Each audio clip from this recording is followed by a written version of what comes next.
Hi everybody, I'm Farmington Mayor Nate Duckett, and welcome to another episode of the Mayor's Table.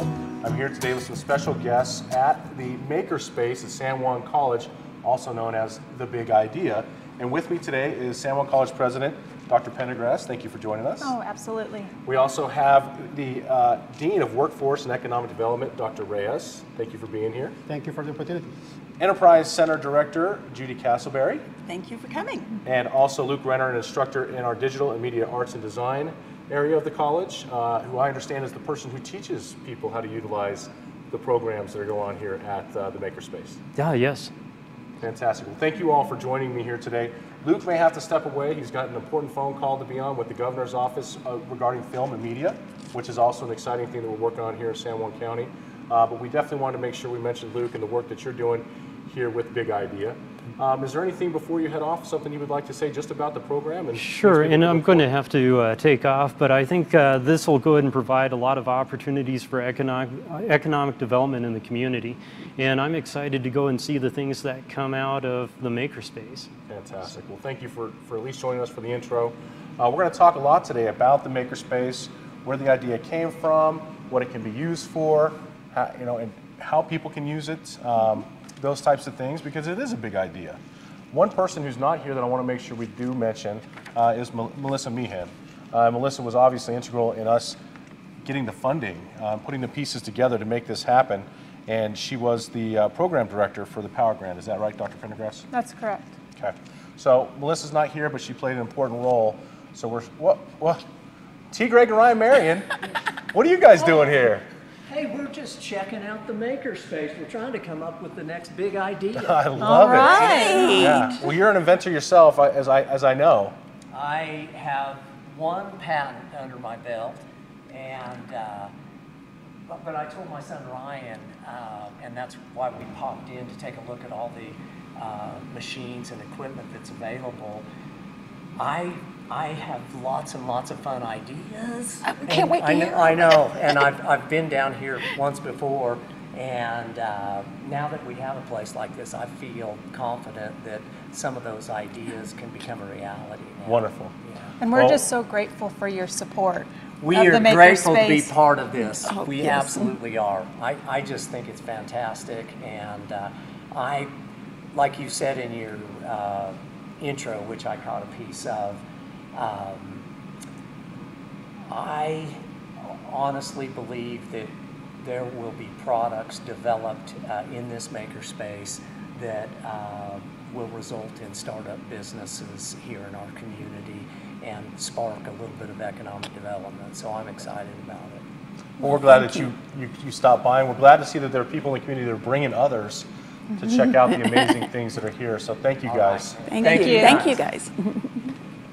So T. Greg mentioned he just sees this as a big idea to bring new opportunities and economic growth and for entrepreneurs and those things. But let's kind of take a step back and let's talk about what the big idea is. So this is a makerspace. Judy, what is a makerspace? Well, a makerspace is obviously like a bunch of equipment, and the idea is this is more advanced technology. For example, we have 3D printers, laser cutters, all the big wide roll-in printers. We also have, of course, this absolutely beautiful mini mill standing behind us. But it's more than that. It's also that community, that training, all those pieces together. So the maker movement is a global movement. We are trying to bring it to San Juan County. But as I say, the idea is you bring together tools, equipment, and makers, and wonderful things happen. Sure. So Dr. Pendergrass, I mean, you were kind of the impetus of this idea. Had you seen this done somewhere else and you thought, we've got to do this at San Juan College? Well, actually, back in fall of 2016, I attended the La Plata Economic Development Alliance meeting that they had, and they had a breakout session on makerspaces. And I just thought it was an intriguing idea where you could bring together people in a space to discuss ideas, share equipment, and share their knowledge. Well, I think it's amazing. And so it's here at San Juan College. It's in one of the spaces that the Quality Center of Business has had really set aside. It's been set aside for entrepreneurs. What is the program exactly that this space was originally designed for? Well, this space was designed specifically for entrepreneurs, right? For people who have an idea that they want to develop into business, and then obviously being able to then be able to develop a product or service and then be able to market and hire people and definitely influence economic development. So yeah, we incubate businesses here and help them grow out into our community. And I wonder how many people realize that we have an incubator besides a makerspace. That's a whole different topic, but a location where they could utilize it for office space, they can utilize it for manufacturing space, for their own ideas. But now you have all of this machinery, this manufacturing equipment, where you can create those ideas, and you don't have to pay for the equipment that you may have to have for that big idea, so to speak. Now, is there other examples of this in the state or elsewhere that you have visited that you kind of took things away from? We've actually done, Luke Renner, who I'm sorry had to leave, and I have done quite a bit of research, and we have visited a number of makerspaces. For example, Fuse in Albuquerque, we used a lot of their model. We also, Luke has visited ENMU Roswell, and also at the Arrowhead Center at NMSU. I visited a couple while I was in California at one point. So beyond that, we also have gotten a little involved with the Fab Foundation, which is the organization that creates Fab Labs, which is kind of the industry standard, and we are looking forward at some point being designated as a Fab Lab. So this is a global movement, and we didn't have to invent every wheel. We want our inventors to invent that next wheel. We were taking some ideas from a lot of different models and bringing them together. And there's over 1,000 Fab Labs in the world in 78 countries. And Gail Dean has also done a lot of benchmarking in Denver and other places regarding makerspaces. So we've seen this idea, La Plata County Economic Summit that was discussed. We've seen other places do it, but what were the people and the pieces that actually brought it together to where it could be, it's a tangible thing here in our community now, it's not just an idea. How did that come together? Well, it certainly has been a team effort, and we're thankful to 3 major donors that helped provide funding or equipment, which was Marion Family Foundation, Raytheon, and ImageNet, and then we had 3 grants that helped us. And earlier you mentioned Melissa Meehan, she's the director of our Power Grant initiative, and then also an Intel Future Skills Grant that was awarded through Central New Mexico Community College, and then we received a USDA Rural Development Grant here. So we received all in total about $350,000. But as I mentioned, Luke and Judy have provided leadership, and then Dr. Reyes and I, and Gail Dean, Logan Byram, Chris Harrelson, Johnny Jordan, a lot of us have worked together as a team effort to bring this into fruition. And really, I mean, and what I think is great about it is it took a community to make this happen. And we find when there's ownership from across the community, it really envelops this idea that it's a place for me because I'm represented by all these different people and these different companies. So that's exciting. And I know we had the ribbon cutting here a few weeks ago, and this place was packed. Yes. Yeah. But now, of course, we're looking to let's get the people in here. Let's get the people to use this space. And maybe you guys can tell us how exactly would somebody be able to come in and use whatever this amazing machine back here is, right? The 3D printers, you have a sewing room set up over there. You have saws, you have plasma cutters. I mean, we're talking anything from a small, people could be making things as small as a little handbag to as big as whatever their idea may be. But how do they use the space? Well, basically, it's a membership model. So think about like joining a gym, you pay a monthly membership. We have memberships ranging from San Juan College students at one level all the way up through individuals from the community. We have a family membership, and we also have business memberships. Again, the idea is come in, pay the membership fee. We'll help you get the supplies you need. You'll pay for your own supplies. But quite honestly, the idea is come use it. We're going to be doing some safety classes every week or so, basically, because again, one of the issues is this is some fairly technical stuff. There's some it's pretty serious equipment in here, and so we are going to be providing safety training as a part of your membership package. We want you to come to that, and then we will also be offering classes, for example, on how to do 3D printing, or how to use that laser cutter. Sewing classes. This summer we're going to be partnering with the Kids College. So if you have that child who really wants to learn how to build a drone, I know we've already talked about putting together a drone class for this summer. So there's a lot of different ways to get involved, but basically this is an everybody place. Yeah. Students, community members, if you're a DIY person that just likes to play around, or if you're that entrepreneur with the next wonderful business idea, that's who's supposed to be here. Well, that's exactly what I was thinking about when you were talking, Judy, is the applications for this facility are so widespread. I mean, it could even be something as small as somebody says, you know what, this Christmas I want to make my 20 best friends some sort of thing. Oh, and I don't have the Definitely. place to do that at, but you do now. Right. And for I'm just telling you, for $60 a month for an individual membership, there's 30 days. If you've got the materials and you've got the training and the knowledge, you could come in here and use this space for that. All the way up to the person who says, look, this idea I have is going to blow the socks out of the oil and gas industry or the petrochemical industry. This is exactly what we need in our community. Matter of fact, maybe it's exactly what they need in Colorado, Utah, the surrounding area, and I believe we have an opportunity to do that here. This space provides the equipment to make it happen. Right, and even right down the hall, we have lots of different groups that can help them with their business plan Yes. or their marketing plan or their loan. So that way they can stand their business That up. is a great point. And if they want investors in their company, we have Four Corners Innovation, which T. Gregg is chairman, and several members of our community. And the easiest way to think about it is the college invests in ideas to help successful businesses. So kind of the Shark Tank effect, but they're nice. Yeah. Well, it's interesting, Judy. I mean, I know you've been involved with a number of different things over the past few years, and I'm reminded back to it was a weekend event where we're trying to get those big ideas to come out on people who have, and so this is something that we've been invested in as a community, certainly as a college, for a long time. And I just see these added things too. We're just bringing everything full circle now to where, look, if equipment, well, first, if space was a problem and not having an advocate there to teach you about how to do your taxes and how to take care of your business and how to make a business plan, really, right? That was the first part of it. To now being able to have the facility also. Dr. Reyes, and you're part of this. I mean, what do you see this bringing to San Juan College as a part of the place for a curriculum or different ideas like that?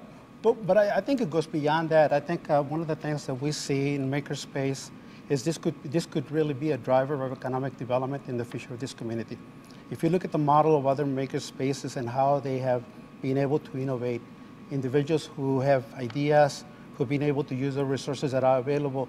You know, if you have an idea, instead of having to worry about investing in the big equipment, you can come and use the equipment here.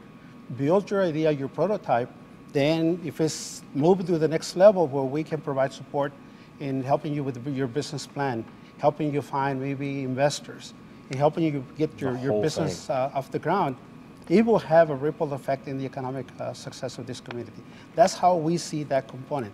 But obviously there are other components because it opens the opportunity for us and for the college to offer training programs and things that are that are evolving in this area. It's an area, definitely. And you know, there's some programs. Obviously, we have a lot of talent in this community, and we want to tap into the you know, the creativity, innovation of those individuals to help us move this community forward. I think it's fantastic. So just to give people an idea, an individual membership, and I'm just going to go off of this if that's okay. Individual membership is listed at $60 a month. Premier individual membership, so it gives you maybe a little bit more, is $75 a month. The San Juan College student or employee membership is $50 a month. You can do a family membership, which is $125 a month. So I mean, as a father, although I'm not technically inclined to be utilizing any of this equipment in here, my brother-in-law is. And so if there's something that he's interested in, well, he could bring his family in and teach them. They could do it together. I think that's great. And then a business and corporate membership also. But what I love about the Quality Center for Business is you're trying to help businesses grow from the ground up. And this just adds to something else now that they can utilize a space where they can save money on the front end so that they can put forth their effort, their idea, manufacture it, and grow out of this space, hopefully. That's what we're trying to do, is to incubate them, let them grow, and get them out of the space so that they can be self-sustainable in their own area. But while it's here, we got to use this. We got to get people knocking on the door, let me in there, I want to build some stuff. Yeah. And this is evolving. We have a membership model, but if someone just needs to come in one time and print one thing, we're flexible, or if they want to have a birthday party, Good to know. or if we have a school with a class where they want to bring them in from the public schools, we'll work with them so that everybody can have access. And I wondered, especially with the Encore programs, for people who are retired or are senior citizens. I mean, I see this as a great spot for somebody to get out of the house and go and play. We're hosting them in March. Okay. For their once a month luncheon they have for Encore. And so we're going to host them. And frankly, I do think the semi-retired, Encore group is actually a really great group. I've read about other makerspaces who actually had like a group of retired men who wanted to build something for their community, use the makerspace to build like picnic benches and things like that. So I think, again, there's a lot of people who want to pay it forward or pay it back or whatever, who I also see using this space. So yeah, we were already into Encore. Great. Dr. Pendergrass, you had mentioned during the ribbon cutting the different types of goods that have come out of a makerspace. And maybe for our audience, you could just mention a few things that have been created in a makerspace that actually ended up being a big deal. Well, what I mentioned during the grand opening was 5 different products that were the top sellers on Shark Tank. So I don't know if they were actually developed in a makerspace, but some of them were like a sponge that when it's wet, it is soft, but then when it's cold or warm water, it's soft. Cold water, it hardens. That's $3.99. It has a smiley face on it. That's been the #1 seller. Some of the other things were like an exercise board that could be printed on a 3D printer very easily in this space. One of them was socks, very expensive socks. Those are some of the examples, but altogether those 5 top products had the total investment in it was $975,000 by the Shark Tank panelists, but they've made $640 million off just those top 5 products. And virtually all of them could be produced right here in this space. Before Luke left, he'd mentioned that the square that people use for credit card reading was actually created in a makerspace as well. Yes. So, I mean, your ideas are what's going to drive the use of this facility. I think I'll let you guys kind of finish with any final thoughts, but I'm excited to be a part of a community that's looking for innovative ways to bring people together and to help them grow their businesses. We really need that here. Obviously, the city of Farmington is committed to community transformation, economic diversification. We want to see entrepreneurs grow. We want to see new businesses move here, relocate here, but we also want to see the businesses within become a solid foundation for who our community is. And this space absolutely defines that. I'd love for somebody to come here and build some outdoor recreation equipment and start manufacturing that, because we believe it's a great petri dish that we have here where you can build outdoor rec and you can test outdoor rec and you can sell outdoor rec out of here. But I'll let you have the final word as we finish here today. We'd just like to encourage people to come by for a tour, bring their families, bring their friends, and we'll work with you so that this place is utilized, because we've had tremendous support from our donors and with grants, and we want people to use this wonderful makerspace, the big idea. Fantastic. Judy, Dr. Reyes, thank you for joining us today. Dr. Pendergrass, this is a wonderful program for San Juan College and for really the greater region, not just Farmington, San Juan County, but for the entire Four Corners area. So thank you all for your hard work and all those involved. And thank you for joining us today here on the Mayor's Table. Stay tuned, as there's a lot more exciting news coming up, a lot of topics that you're interested in. If there's something particular you would like us to talk about on the Mayor's Table, please don't hesitate to send me an email at nduckett@fmtn.org. Thanks for joining us, and we'll see you here next time on the Mayor's Table.